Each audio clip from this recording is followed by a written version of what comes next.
aral at kung maya-maya meron kayong mga paglilinaw o tanong, ay susubukan po nating masagot batay sa salita ng Diyos. Hindi ko po alam ang lahat ng kasagutan sa lahat ng tanong. Kaya yun lamang pong aking abot ng aking makakaya, ang aking ibabahagi sa inyo. Hebreo 7,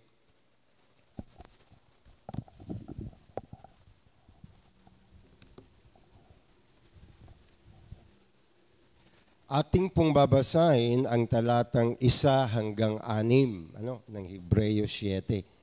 Kung maaari po, magsitayo po tayo uli. Ayan. Hebrews chapter 7,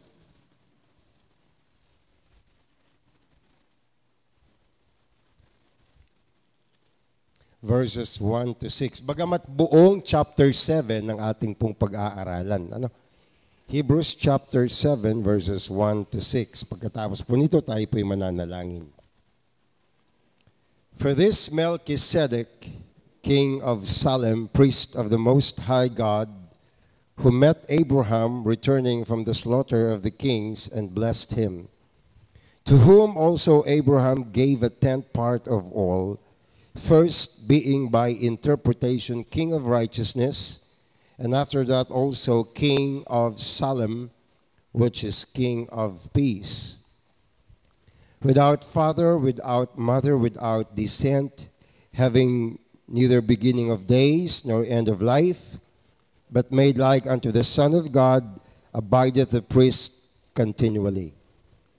Now consider how great this man was, unto whom even the patriarch Abraham gave the tenth of the spoils. And verily they that are of the sons of Levi, who receive the office of the priesthood, have a commandment to take the tithes of the people according to the law, that is, of their brethren, though they come out of the loins of Abraham. But he whose descent is not counted from them received tithes of Abraham and blessed him that had the promises. Tayo po'y manalangin. Ama naming banal, pangunahan niyo po kami sa umagang ito sa pag-aaral po namin ng iyong banal na salita. Inaamin po namin ang aming pong kakapusan, ang aming pong kawalan ng kakayanang maunawaan ng inyong pong banal na salita. Kaya bigyan niyo po kami ng dunong na sa iyo lamang maaaring manggaling.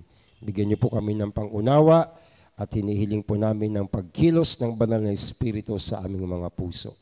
Ito po aming samot dalangin sa pangalan ng aming Panginoong Jesus. Amen. Mahal na po tayo magsiyo po.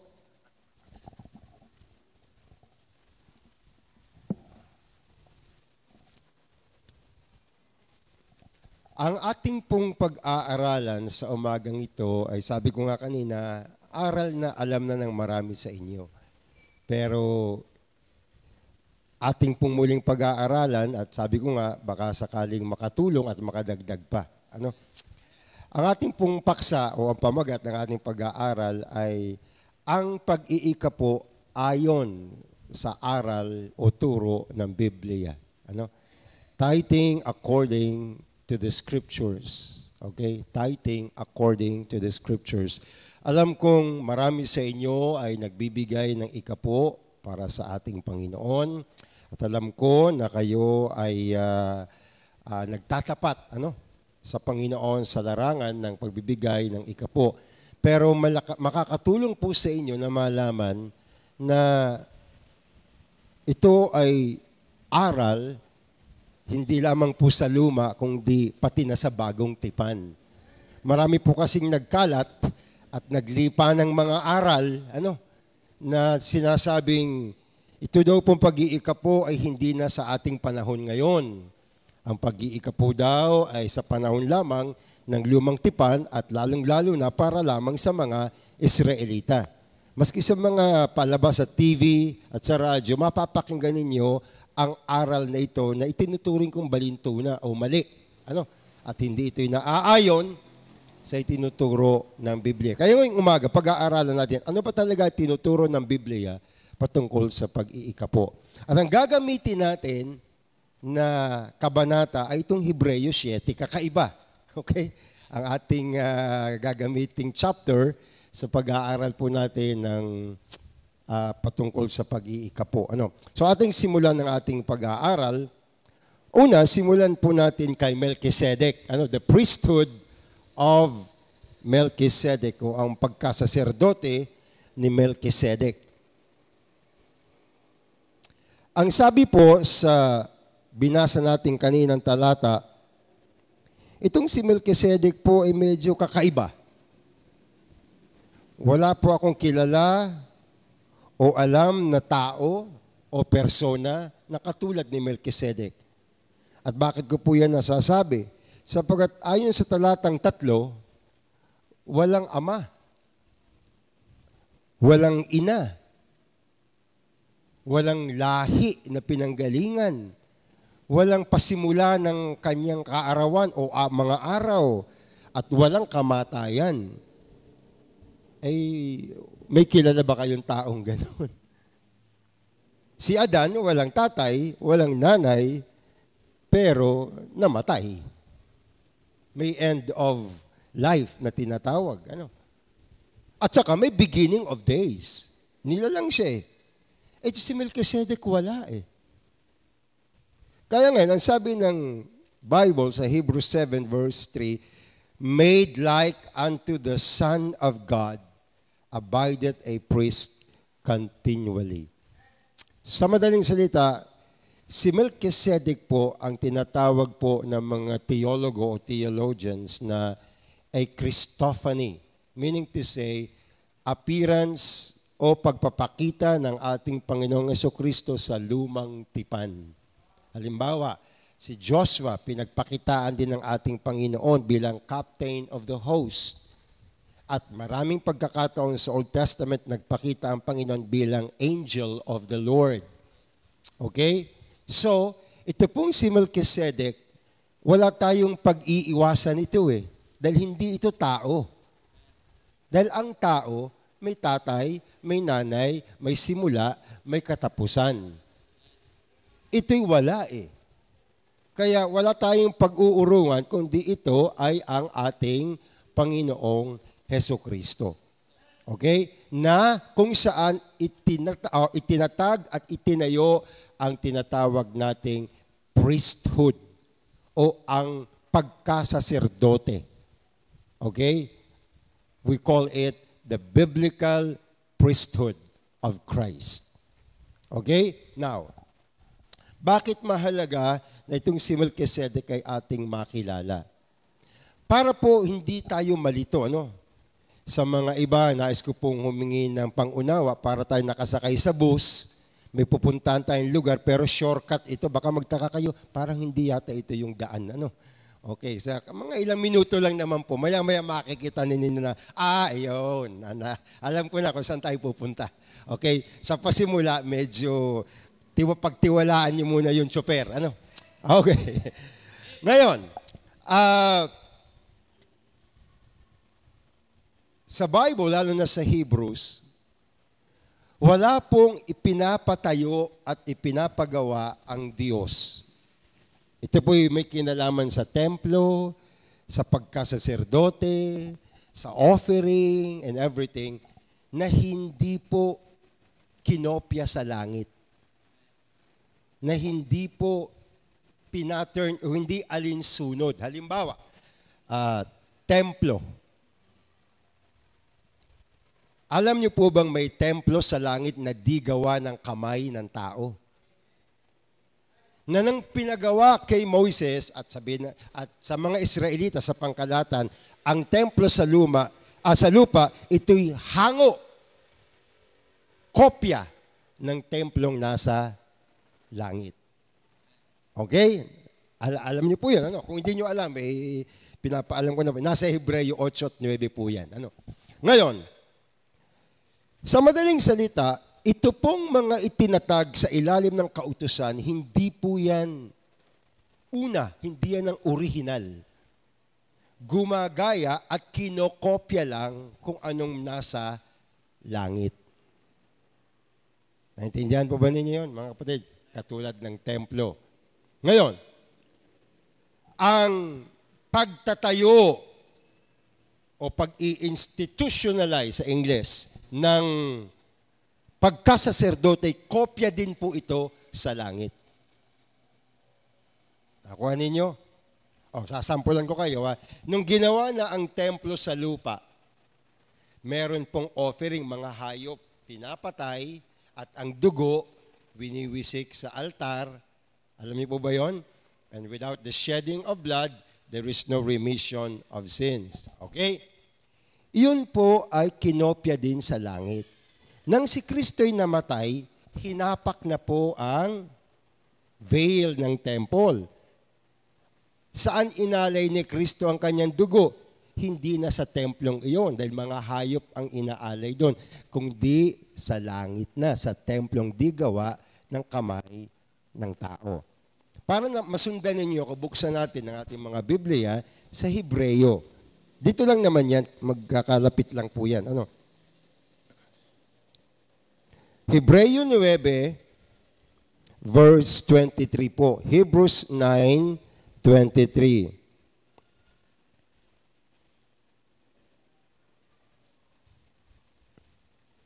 Hebrews 9:23.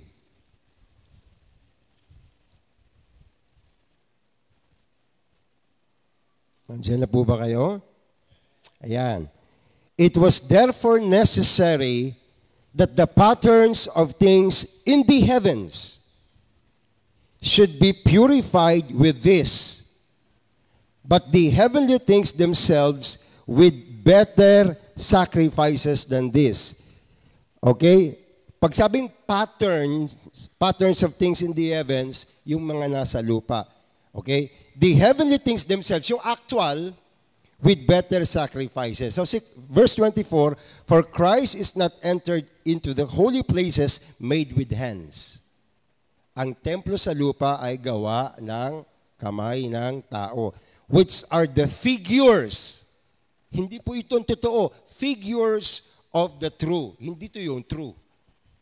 Figures lamang, kumbaga shadows or anino na muling babanggitin sa Kabanatang 10.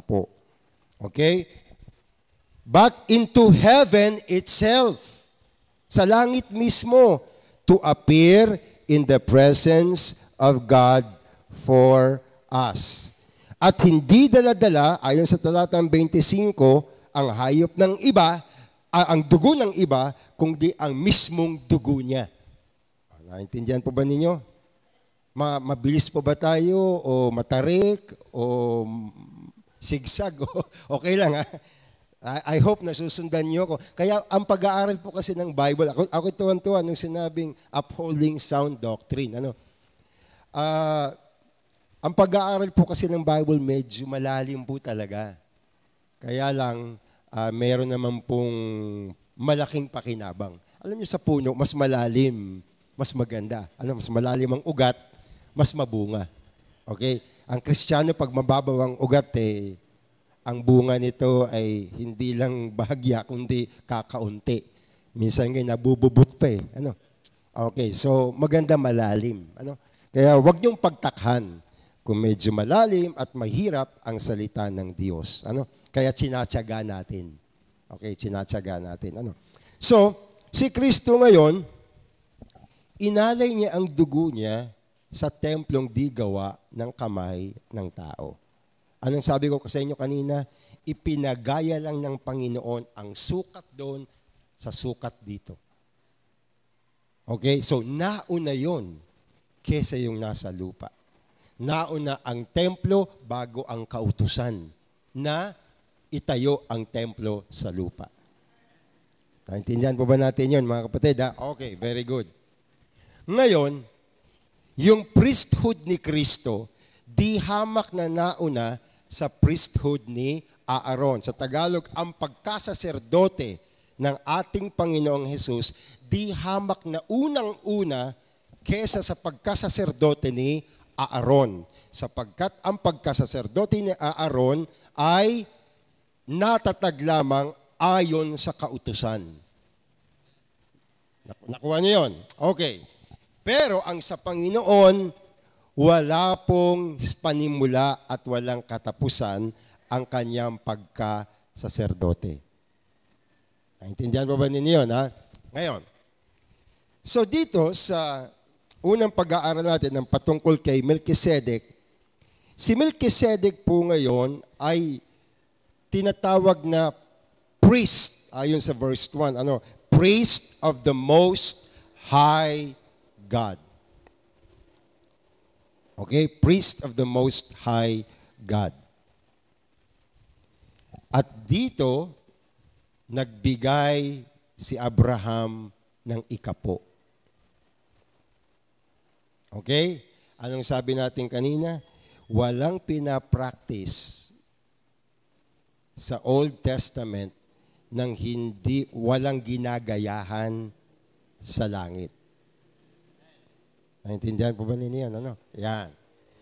Dugo ng ating Panginoon, di ba? So ito, puro temporary or shadow. Alam mo shadow? Ayon sa Hebrews chapter 10. For the law having a shadow of good things to come, and not the very image of the things which can never with those sacrifices which they offer year by year continually make the comers thereunto perfect. Ito po, pag sinabing anino, katulad ng mikroponong hawak ko, pag may ilaw dito, asa ng anino? Siyempre, nandun. Kung nandun ang ilaw, nandun ang anino. Okay. Yung kautusan, anino lang. Hindi actual. Shadows lang. Kung tutuusin, ang dugo ng hayop, hindi nakapag-aalis iyon ng kasalanan. Hindi po. Nakapag-aalis lang dahil may pananampalataya ang nag-alay na iyon ay dugo ni Kristo pagdating ng tamang panahon. Faith ang tawag po doon. Yung sumampalataya ka sa dugo ng hayop, walang bisa iyon. Kung ikay sasampalataya na ito pansamantala, kahalili, habang wala pang fullness of time. Wala pang takdang pa. Habang wala pa ang Panginoon, ito muna nauna at pinagagamit muna, kaya inaalay. Okay?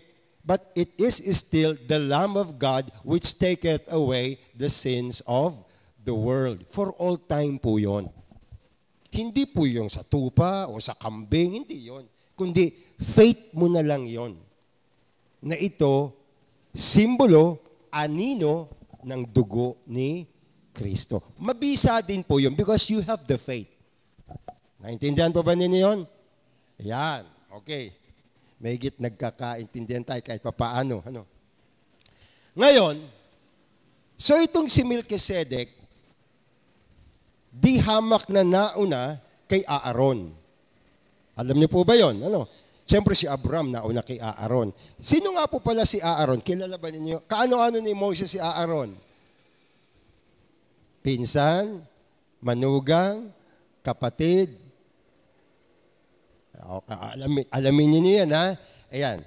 Si Miriam, si Aaron, si Moses, magkakaano ba yung tatlong iyan? Di ba? Ayan, alamin niyo yan, ha? Alam niyo yata yung Gomez, Burgos, Zamora, Okay.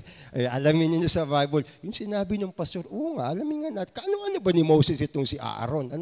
Ayan, pag-aralan niyo mabuti. Ngayon, kaya itong si Melchizedek ngayon, in-establish ang kanyang priesthood. Mahalaga ito. Kasi dito tayo tutungtong mamaya sa itinatayong ito ng pagkasaserdote ni Melchizedek. Pag ito'y itatag natin ng maayos, mapapadali ngayon ang ating pag-aaral. Okay? Ngayon, pamunta na tayo sa pangalawang bahagi, the principle of the tithes. Anong kinalaman ni Melchizedek din sa pag-iikapo? Ano kinalaman niyang pagiging saserdote sa pag-iikapo? Okay? Yan, the principle of the tithe. Sa verse 5 of Hebrews 7, muli babasahin ko sa inyo, and verily, they that are of the sons of Levi, who receive the office of the priesthood, have a commandment to take tithes of the people according to the law. That is of their brethren, though they come out of the loins of Abraham. So, itong mga Levita galing kay Levi. At ang pagkasaserdote ni Levi galing kay Aaron. Okay? By the way, ano po pala ibig sabihin ng priest o priesthood? Anong difference ng prophet, ng king, at saka ng priest?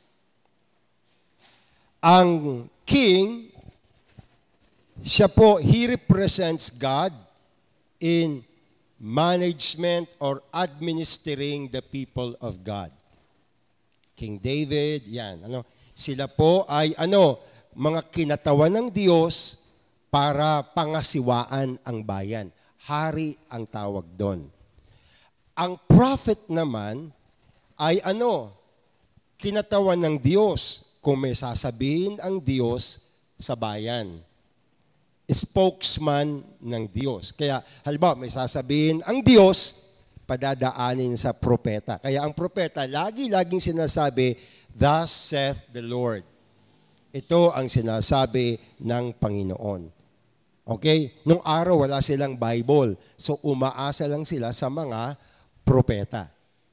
Ang priest naman ay kinatawan naman ng mga tao para ipaalam ang pangangailangan sa Diyos. Baliktad.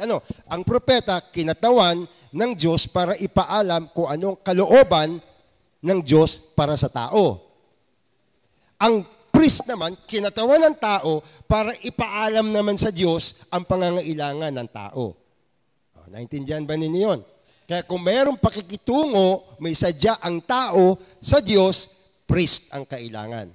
Pag ang Diyos naman may sadya sa tao, prophet ang gagamitin. Nagkakaintindihan tayo, ha? Ay, salamat naman. Okay, ngayon. So, itong si Melchizedek, ayon sa talatang 1, ay hari at saka saserdote. King of Salem, priest of the Most High God. Now, paano, Pastor, napasok ang pag-iikapo dito? Ito po ang aral. Na nang si Abraham nagbigay, ayon sa mga binasa natin kanina, ng ikapo kay Melchizedek, sakop na po doon si Levi. Bagamat si Levi, hindi pa tao. Yan. Babasahin ko sa inyo, ha? Sa verse 5, binasa natin kanina, "Though they came out of the loins of Abraham." Okay? And verse 9, and as I may so say, Levi also who receiveth tithes, paid tithes in Abraham. For he was yet in the loins of his father when Melchizedek met him. Ito po ang nangyari. Hindi pa tao si Levi. Pero si Levi, inutusan ng Panginoon na tumanggap o kumolekta ng mga ikapo ng bayan. Pero hindi pa siya tao, ayon sa talatang binasa natin, nang si Abraham ay nag-ikapo kay Melchizedek, nag-ikapo din si Levi. Bagamat hindi pa siya tao. Bakit? Si Levi bilang binhi ni Abraham or seed ni Abraham. Okay? Sa madaling salita po, mapupunan ninyo kung magiging masusi ang inyong pag-aaral na ang pag-iikapo ay isang sistema na wala pa ang kautusan, tinatag na ng Panginoon. Bakit naman tatanggapin ni Melchizedek ang ikapo ni Abraham kung hindi iyan ay sistema? Katulad ni Jacob, na wala pa naman si Moses noon, nangakong ibibigay niya, anuman ang tinatangkilik niya, anuman ang kaloob sa kanya ng Diyos, ang ikasampung bahagi nito'y ibibigay at ibabalik niya sa Diyos. Okay? Kaya ngayon, kung si Kristo, basahin na lang niyo mamaya, Kung si Kristo galing kay Melchizedek, at si Melchizedek ay tumanggap ng ikapo ng hindi ayon sa kautusan. Sa madaling salita, ang pag-iikapo ngayon ay pag-iikapo para sa pagkasaserdote ni Kristo, hindi sa pagkasaserdote ni Levi na nasa ilalim ng kautusan. Nasundan po ba ninyo yun? Dahil si Kristo ang pagkasaserdote niya, pagkasaserdote sa lahat ng panahon. Whether Old or New Testament. At ang mga Israelita, pag sila nag-iikapo, bagamat nasa sa ilalim sila ng kautusan, nag-iikapo din sila ayon sa pagkasaserdote ng ating Panginoong Jesucristo na galing nga kay Melchizedek. Kasi sabi, kung ang kautusan ay mabisa at matalab na, sa ganang kanya, hindi na, walang pangangailangan na ito'y paltan pa. Umuubra na ba't mo papaltan? Sa madaling salita, ito ay kapos, ito ay kulang, kaya pinalitan. Ito'y pansamantala lamang. Kaya pinalitan ng mas mabisa. At ito ay ang pagkasaserdote ng ating Panginoong Jesucristo. Na kung saan, involved po ang pag-iikapo. Okay? You cannot, sa English, you cannot separate priesthood with tithing. Naintindihan po ba ninyo yan? Pagka may priest, meron tithes. Kung si Kristo ay priest, natin ngayon, therefore, may tithing ngayon. Naintindihan po ba ninyo yan? Kasi kailan nagsimula ang priesthood ni Kristo? Kay Melchizedek. Okay? At kung si Melchizedek tumanggap ng ikapo, sa madaling salita, ang binigay na ikapo ni Abraham ay actually binigay niya kay Kristo. E tayo din naman po ay nagbigay din ng ikapo kay Melchizedek nung pagkakataon na yon. Bakit po, Pastor? Kasi kung si Levi na hindi pa tao, ang tawag ng mga Pilipino ay singaw pa lang eh. Di ba?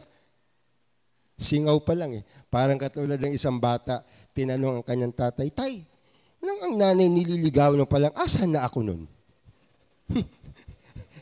Ang sabi ng tatay, anak, ikaw ay singaw pa lang. So, talinghaga yun. Ibig sabihin nun, wala pa. Barang bula, wala, you are not yet in existence na tinatawag. So si Levi, hindi pa tao wala pa nga sa wala eh. Nagbigay na. Saan man nakakitang hindi pa tao'y nagbibigay na? Dahil siya ay galing kay Abraham, binhi ni Abraham sa pisikal. Tayo din naman po ay binhi ni Abraham sa espiritual.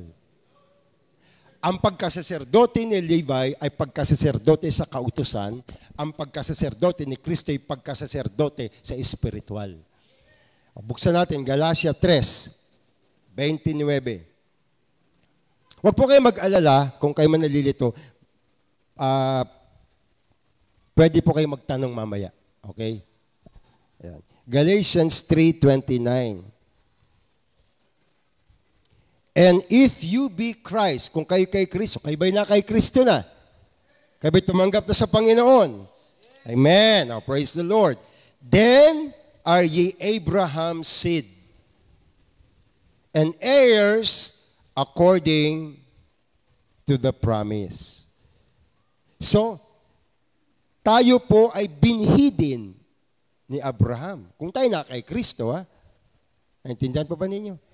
Kung tayo na kay Kristo, binhi din tayo ni Abraham. Ngayon, ano naman ang pagkakaiba ni Levi sa atin?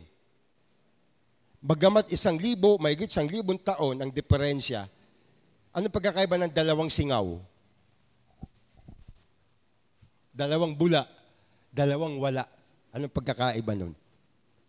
Meron bang mauuna dun at mahuhuli? Parehas wala. Naintindihan po ba ninyo yun? Para mas medyo makatulong-tulong pa ng kaunti. Sa Galatia 2:20, alam niyo ba yung talatang iyon? Galatia 2. Ang iba sa inyo, memorize to, di ba? Ano sabi ni Pablo? Ako ay napakong kasama ni Kristo. Alam niyo ba yung talatang iyon? Hey, mga kapatid, sa pag-aaral ko ng Bible, may katabing dalawang magnanakaw, pero wala akong nakitang Pablo doon. Kaya ba may nababasa na at si Pablo nakabayubay din sa tabi, parang nagbabaras,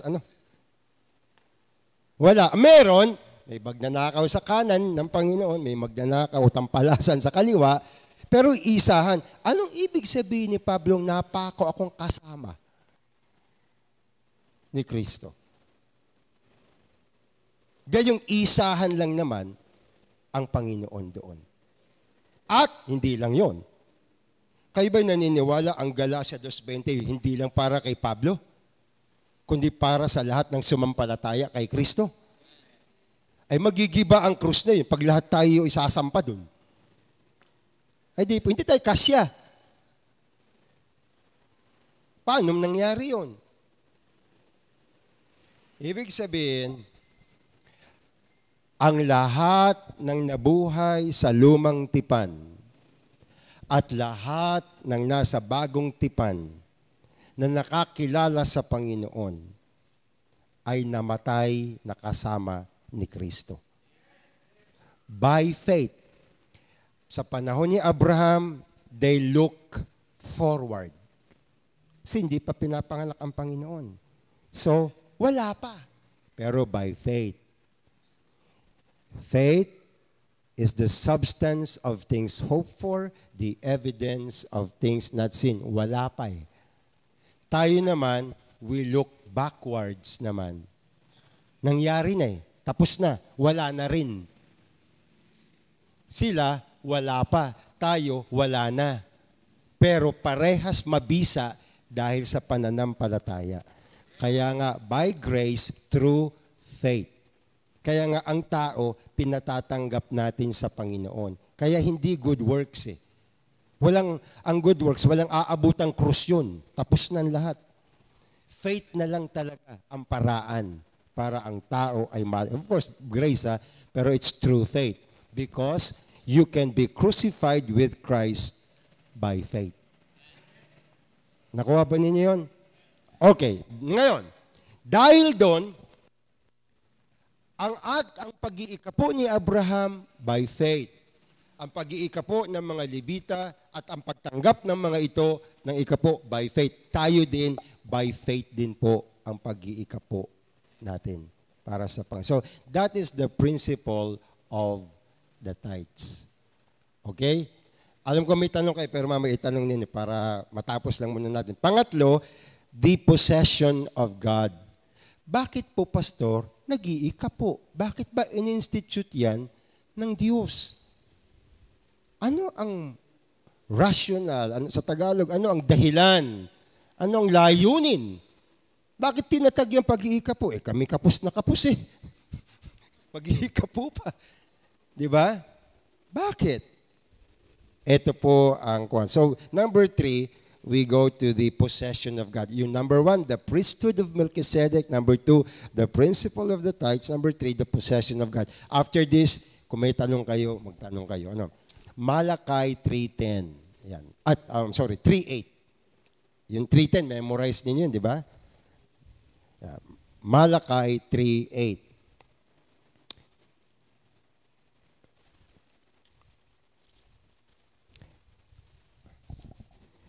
Will a man rob God? Pagnanakawan ba ng tao ang Diyos?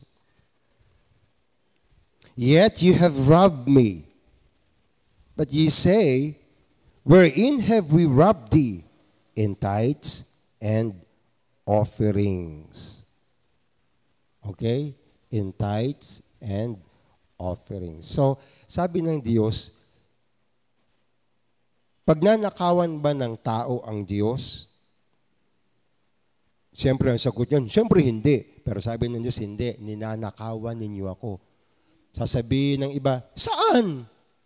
Sa inyong mga ikapo at kaloob. Ngayon, bakit ginamit ng Diyos ang isang matalas na salita pagnanakaw. Kailan maaaring gamitin ang salitang pagnanakaw?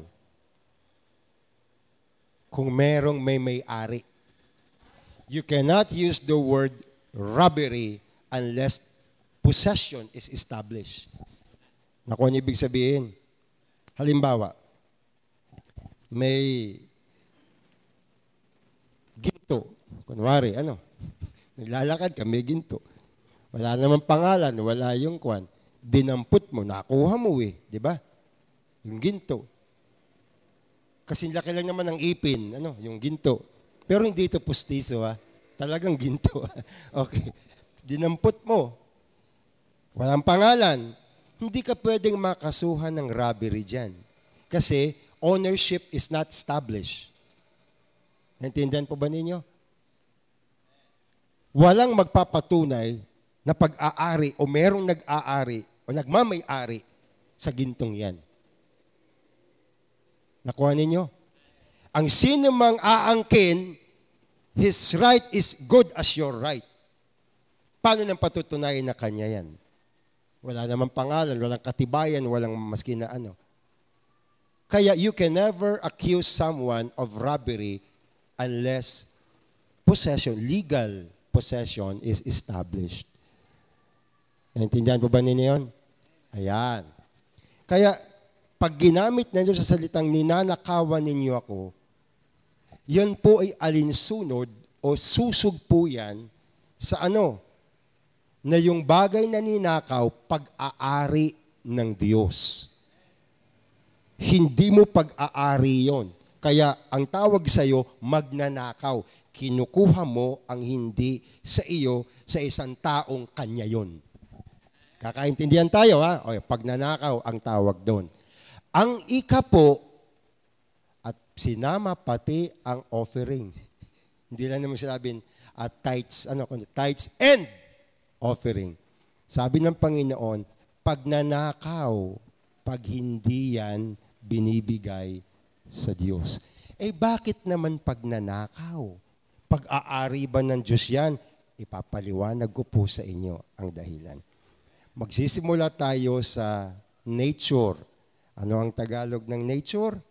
Kalikasan, o ang likas, Mangingisda, okay? Fisherman. Magkano na po ang kilo ng galunggong? Sino namamalengke dito? Ang galunggong. Yung katamtaman ang laki. Magkano po ba ang kilo ng galunggong? 140. Galunggong, 140. Halimbawa, 1 kilo. Eto tanong ko, dyan sa 140 yan.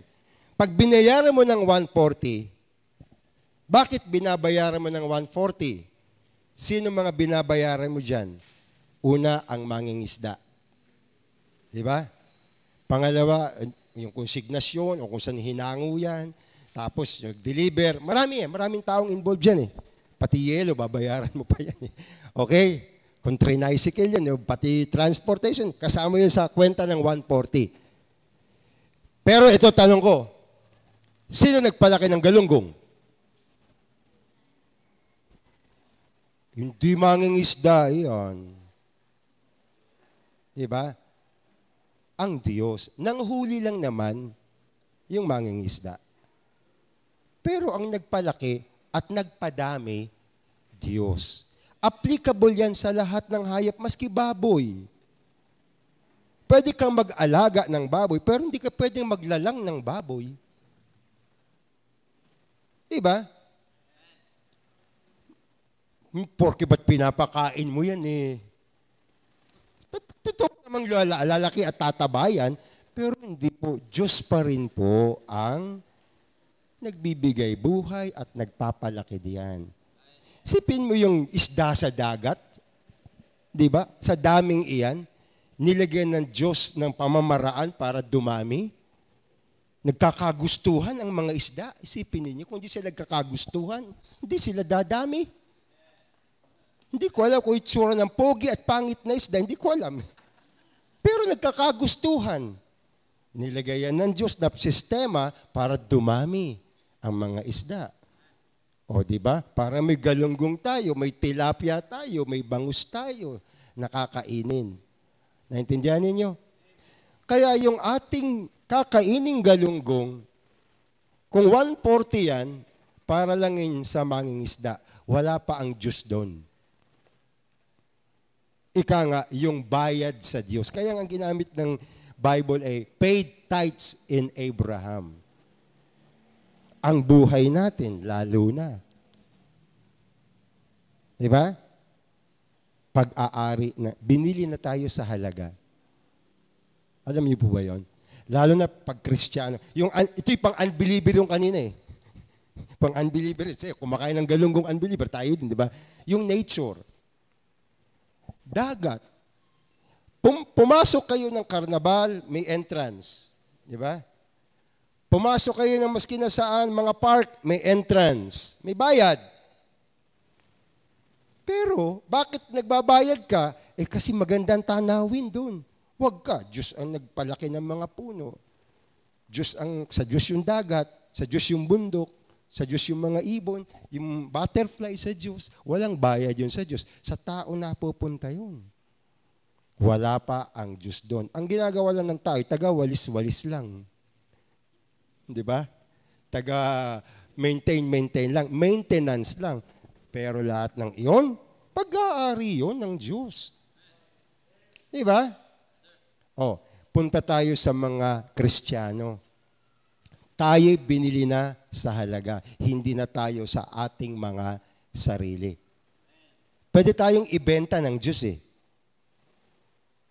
Hindi naman baboy. Pag binili mo, biik, kulig. Alam niyo ba yon? Kulig din ba tawag dito? Biik. Biik na lang. Okay. Hindi niyo alam yung biik. Lechon de lechon na lang. Okay. Pag binili mo, iyon na yan. Kaya mo yan pinapakain at hindi na pinag-aaral. Meron ba kayong kakilala pinag-aaral ang kanyang biik o baboy? Kasi nga, ibibenta mo yan. Bakit mo ba pag-aaralin? Ibibenta mo naman eh. Di ba? Kaya hindi mo na pinag-aaral. Pakain ng pakain ka lang at alaga. Di ba? May mga tinuturok-turok din ng mga kung ano-anong na gamot. Pero ang goal mo, ibenta at pagkakitaan. Naintindihan ba ninyo? Para pagdating, yung pagod mo, mabayaran naman.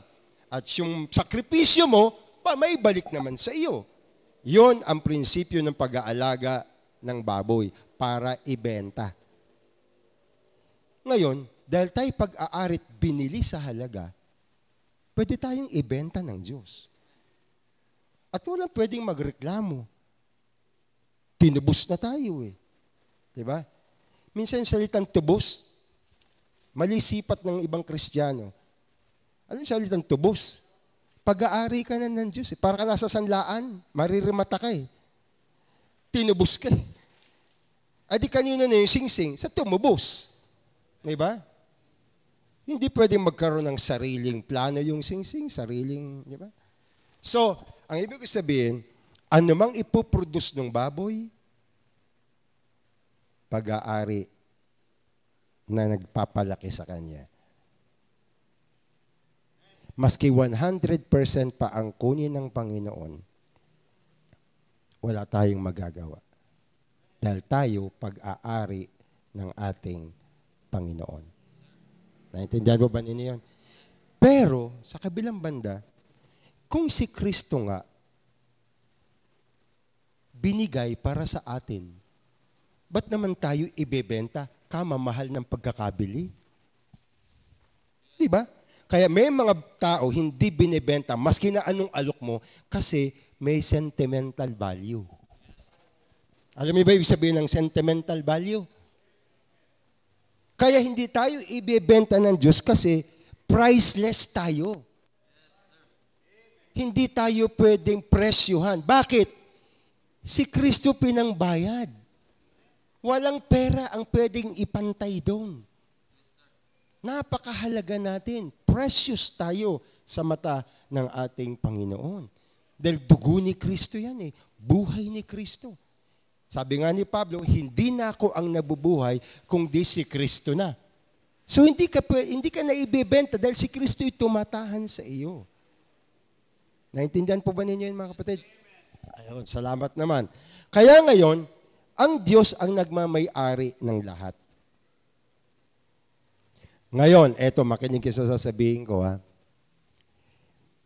Ang Diyos bilang creator. Ano sa Tagalog ang creator? Lumalang o naglalang. Di ba? Creator. Kanya lahat yan. Kaya minsan may mga tao, ba't kaya may bagyo? Ano pakialam mo, gusto ng Diyos, kanya yan eh. Ba't naman natumba pa yung mga puno? Sayang, ano pakialam mo, sa Diyos yung puno na yun, hindi naman yan sa iyo eh. Karapatan yan ng may-ari. Bakit ikaw pag magtatay ng bahay, may puno sa gitna ng lupa mo, pinapuputol mo? Di ba? Kaya ba nakaranas na ng ang lupa mo ay 300 square meters? Ano ba naman itong manggang ito? Nasa gitna. Ang yabong pa. Magtatayo ka ng bahay. Kaya mo yung binili para pagtayo ka ng bahay. Anong gagawin mo sa mangga? Iiwasan mo. Ikaw lang ang may bahay, ang gitna, mangga. Sipin mo yon. Kaya ang karamay, kinukuha ng permit, pinuputol siyempre. Kung nasa tabi sana, okay, maganda. Di ba? Meron ka ng mangga. Nasa gitna, puputulin niya. Yung mga mall na yan, may mga pinutol na puno yan. Natatanda nyo sa Baguio, may mall na tinayo. Ba, laking usapin nun. Awan ko paano naayos yun. May mga pine tree na pinutol eh. Kaya lang, pagtatayuan ka naman kasi ng mall, di ba? Bakit pag tao ang pumutol, okay. Pag Diyos ang tumumba, hindi okay. Ano ba naman na trabaho yan? Di ba? So yun ang kwan dyan, yun ang proof. So we don't blame God kasi kung anong gusto niyang gawin, the potter cannot complain. The clay cannot complain against the potter. Sabi nga ng Bible. Kung anong gusto ng potter, walang isa masusunod eh. Kung gusto ng Panginoon, bukas kunin na tayo, wala tayong magagawa. Okay? O sa makalawa, tawad na. Wala tayong magagawa. Pag-aari tayo ng ating Panginoon. Okay? Kaya ngayon, bilang mga mananampalataya, so God as creator yun. Bilang mga Kristiyano, ito po ang ating dapat isipin. Na si Kristo, tinubos tayo, siya ang ating tagapagligtas, tumatahan siya sa puso natin. Okay? Hindi tayo pababayaan ng Diyos dahil kay Kristo. Hindi dahil sa atin, mga makasalanan tayo, wala tayong kwenta. Pero dahil kay Kristo, kaya tayo may halaga. Ang tawag dyan ay treasure in earthen vessel. Si Kristo yon. Okay? Ngayon,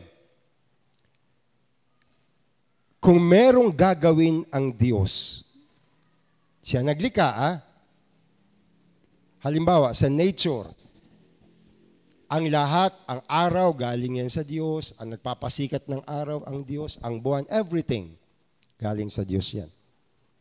Kaya nga ang Diyos nagagalit sa mga tao, kasi ang ginagawa ng tayo, kasalanan, Pero tayo mga Kristiyano, ganito. Ano sa tingin ninyo, ang pinakang mahalaga sa Diyos sa ngayon na may kinalaman sa tao? Kaligtasan. Okay? Kasi lahat naman ito mapaparam eh. Alam niyo ba lahat ng nilikha ng Diyos, isang araw mapupugnaw? Heaven and earth shall pass away, sabi ng Bible. Lahat ito. Ay, mga puno-puno nga, wala. Pati lahat ng mga mall na yan, awan ko paano matutunaw yan. Malulusaw, sabi ng Bible eh. Mapupugnaw. Apoy. Pututunawin. So lahat ng yan, masisira lahat yan. Ang mahalaga sa Diyos ay ang kaluluwa ng tao.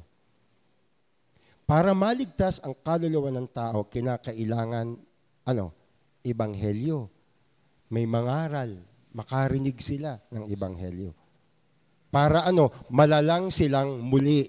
If anyone be in Christ, he is a new creature or new creation.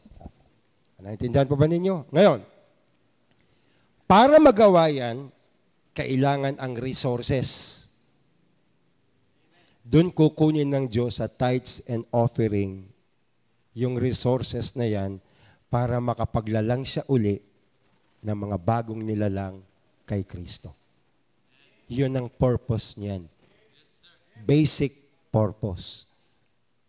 Kaya ngayon, dahil tayo binili na sa halaga, Nag-iika po tayo at nagkakaloob tayo, hindi dahil sa obligasyon lang, kundi gusto natin, marami ding ang matubos na katulad natin. Naintindihan niyo ba ang sistema? Bakit iyang mga, ako'y minsan, nakakatuwa, pero nakakalungkot. Yang puno na yan ay huwag mong puputulin. Bakit? Para yan sa susunod na henerasyon. Narinig na ba ninyo yung salitang iyon? Di ba? Hindi atin ang mundong ito, ito'y utang natin sa susunod na henerasyon. Ang ganda pakinggan. Kaya lahat ng preservation, di ba?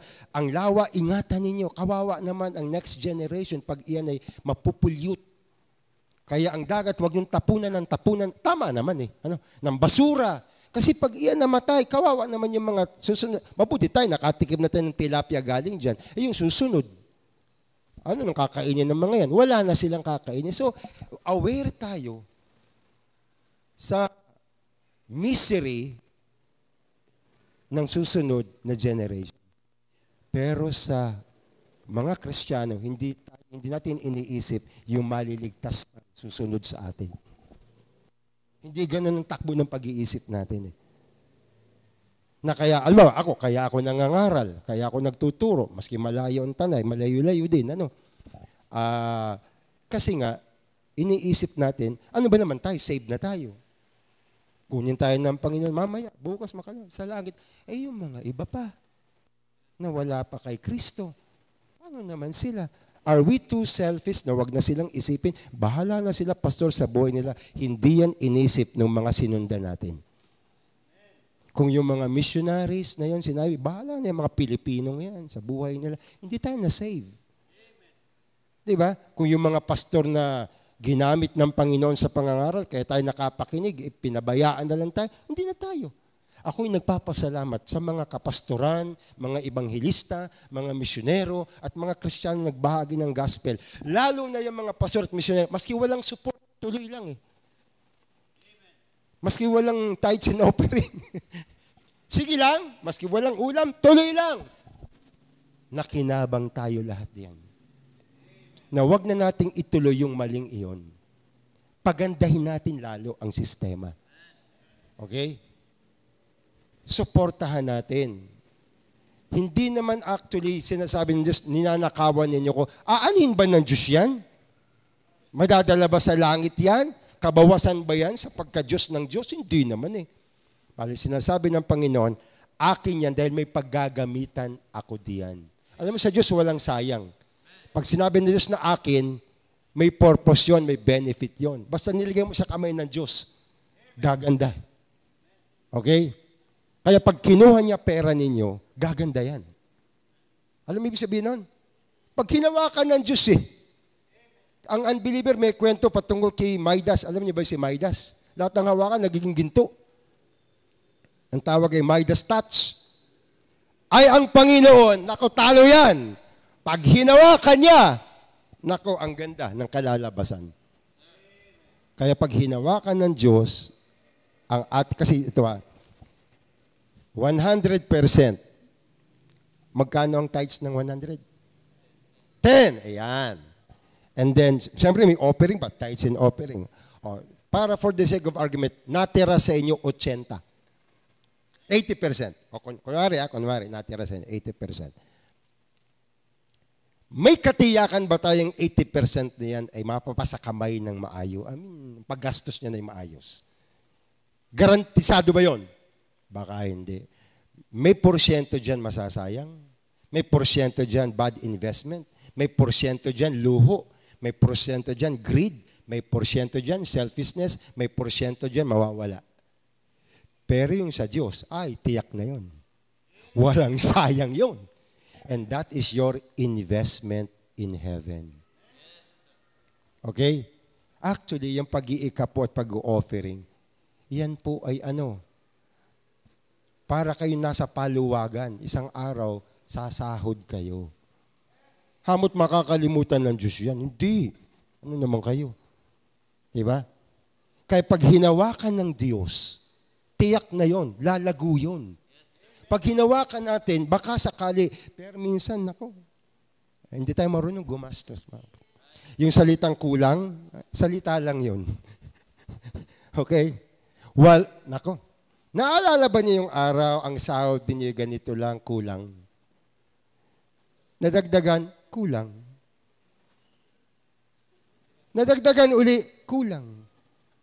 Dati bisikleta lang, tuwan-tuwa na.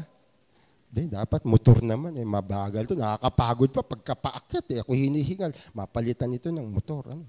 Ba, nagkamotor, tuwan-tuwa, 1 linggo, 2 linggo, ba after ng 1 month, para maganda yata kotse. Ano? Kulang ito, kulang, kotse. Hindi na siya, hanggang sa, ayan. Hanggang sa gusto, aeroplano na, MRT na ang gusto, airport na ang gusto. Hindi nasisiyaan ng tao. Alam ng Diyos yan, na may mga araw, lulukohin natin sarili natin. Kaya ito, ang mga nanay, ang galing dito ng mga nanay. May anak siya. Nabigyan ng ninong, Pasko. Alam niyo ba yun? Mga bata, na Pasko eh. Nay. Binigyan ako ng ninong. Ang makabinigay siya, 500. Akin na. Mawala mo yan, ha? Kunin mo lang sa akin, unti-untiin natin, ha? Kasi nga naman kung anak mo yung grade 1, 500 ang hawak, pababayaan niyo bang hawakan yung 500? Diba? Mawala pa yan.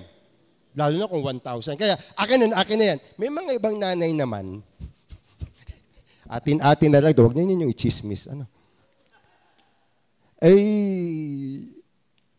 Yung 500 niya ay nagiging 200 na lang. Nagkakalimutan minsan eh. Diba? Yung anak naman, Nay, asan yung 500? Kinain mo na. Gusto mo, bayaran mo lahat ng kinain mo. Malakas pa, matapang pa yung nanay. Okay. Kaya ganun eh. Pero, ang aralin natin, what is the principle behind? Ba't kinukuha ng nanay? Yung 500. Kasi baka ibili lahat ng scramble. Sipin mong umuwi ang anak mo, 500 ang halaga ng scramble. Alam niyo ba scramble? Yung yelong, alam niyo yun, diba? Na may sago. 500 binili lahat. Sayang. O kaya nawala. O kaya 100 binili nga ng damit. Kaya kinukuha ng nanay. Ang tawag dyan ng mga bata, nakumpis ka. Pero, magagastos yun sa tama. Ganon din ang principle ng tithing.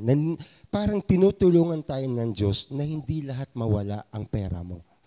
Parang nawala kasi mababawasan ka, pero nag-i-invest ka pagdating ng araw. Now, the investment is in many forms. You invest in heaven, you invest also in earth. Kasi sabi ng Panginoon sa Malakay 3:10, bubuksan niya ang durungawan ng langit. So may babalik talagang blessing dyan. Pag nagtatides ka talaga at nag-o-offering ka sa Panginoon. Kasi pag ang Christian napunta ng mall, tapos ang boxing. Abunado pa, kulang na naman yon. Maski na ang dami ng pera, pag nakakita ka ng magandang damit, kulang na naman. Babalikan ko yan. Pagbalik mo, tumaas ang presyo, kulang na naman. Laging kulang. Walang tumama eh. Okay?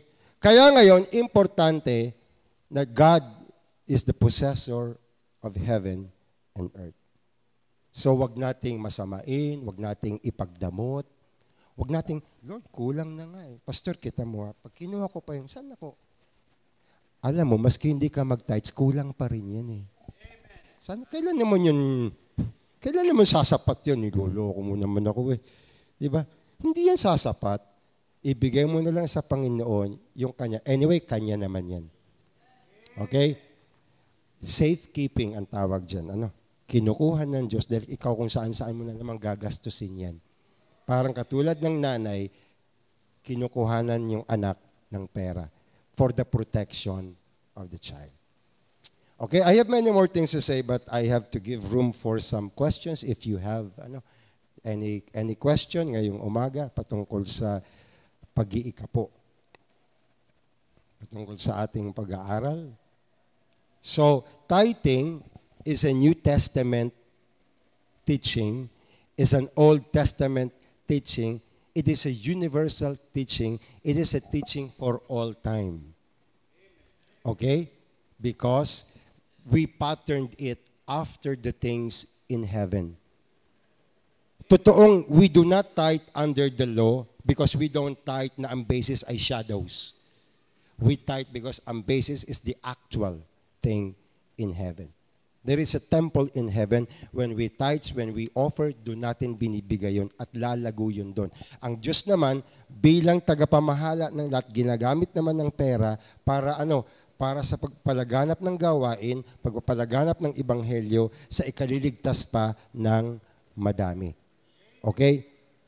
Para naman matustusan ang pangangailangan ng mga nangangaral, nagtuturo at nagpapalago ng pananampalataya. Kasama na rin kung ano mang pangangailangan ng gawain sa pangkalahatan.